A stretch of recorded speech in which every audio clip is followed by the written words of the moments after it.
A man is being murdered in Missouri as we speak. I waited until 6:01 to make this video tonight to make sure there were no last minute stays of execution for Marcellus Williams. Um, a man the governor in the state of Missouri decided to execute despite pleas from jurors, victims' family members, prosecutors, and over 1 million people who signed a petition to stop this execution because they may be killing an innocent man. Today was his last day on this planet, and he lives in a death row cell, which is isolated. It's extreme conditions. I've been to prison. I've seen him. I've never stayed in one, and he's cut off from everybody. And I don't know the state of Missouri's policy on contact visits with family before his execution. Sometimes it's through glass. I don't know their policy on this one, but in his last day, I can only imagine what he's going through, knowing he's about to lose his life for something he may not have done.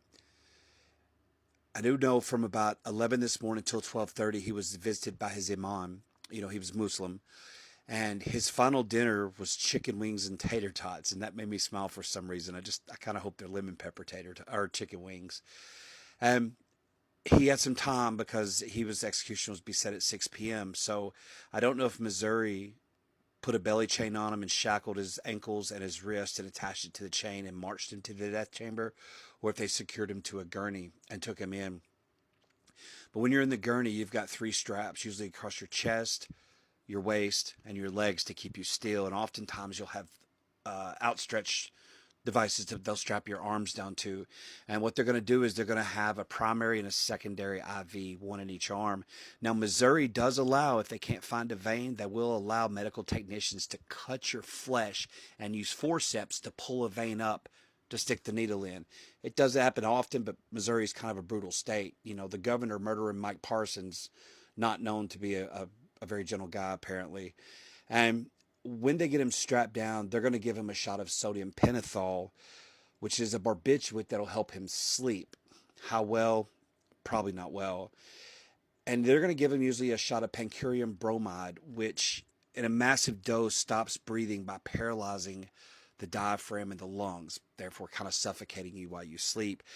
But usually, and I'm not sure about Missouri, but I think that they use potassium chloride as the kill shot, and they'll give a massive dose to this, which is going to stop the electrical signals in the brain from connecting to the heart so that it stops his heart. He's hooked up to an EKG, and this process takes about 5 to 18 minutes.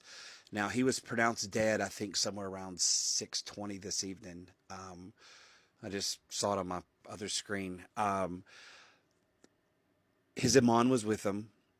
And I don't know, this is affected me all day. I prayed about it this morning. I prayed for Marcellus Williams that he has peace today. I prayed for his family, the victim's family. I prayed that the governor would come to his senses, because there's no reason to rush this, but his soul has departed this earth and he's gone to paradise now. And, you know, as wrong as I feel this may be, we'll never have a chance to undo it or know any different. And I'm hoping society doesn't forget what murdering Mike Parson did today. And I hope that genuinely becomes his legacy.